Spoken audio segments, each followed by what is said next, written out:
Hi மக்களே, நாங்க miss Tenkasi அழகி போட்டிக்கு போறோம். மதியானம் 1 மணி போலலாம் வேலையெல்லாம் முடிச்சுட்டு சரி குளிச்சிருவோம் அப்படின்னு சொல்லிட்டு குளிச்சுட்டேன். அவங்க அப்பாவுக்கு சாப்பாடு கொண்டு போனேன். ஏன்னா அத்தை வந்து ஊர்ல இல்ல, கோயிலுக்கு போயிட்டாங்க. சாப்பாடு எல்லாத்தையும் கட்டிட்டு அப்புறம் அங்க போய் பார்த்தா தண்ணி எடுத்துட்டு போக மறந்துட்டேன்.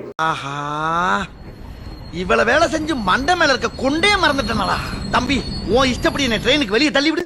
தேனியில் இருக்கவங்க எல்லார்ட்டுமே இந்த கட்டப்பை இல்லாமல் இருக்கவே இருக்காது. எங்கள் அண்ணி வந்துட்டு உங்கள் மாமனாருக்கு நானே சாப்பாடு வச்சிடுறேன், சாப்பாடு குழம்பு வச்சிடுறேன், நீ வந்து காய் பொரிச்சா மட்டும் கொண்டு வந்து வச்சிரு அப்படின்னு சொல்லிட்டாங்களா.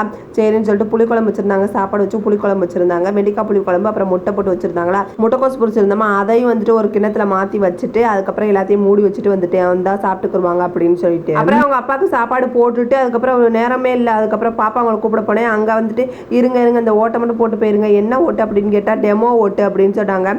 ஓட்டு எப்படி போடணும் அப்படின்னு சொல்லிட்டு விழிப்புணர்வு மாதிரி வச்சுருந்தாங்க. அதையும் போட்டு நம்ம டீட்டெயில்ஸ்லாம் கொடுத்துட்டு வந்தாச்சு. அப்புறம் பாப்பாங்களை கூப்பிட்டுட்டு அப்புறம் பூவெல்லாம் சூப்பராக பூத்துருந்துச்சா வெளியில். அப்புறம் வந்து அதையும் எடுத்துட்டு அப்புறம் வந்து சாப்பிட்றதுக்கு வந்தாச்சு. இந்த சாப்பாடு தான் முக்கியம் அப்படின்னு சொல்லிட்டு படவடன்னு போட்டு சாப்பிட்டதுக்கப்புறம் தான் நிம்மதியாகவே இருந்துச்சு.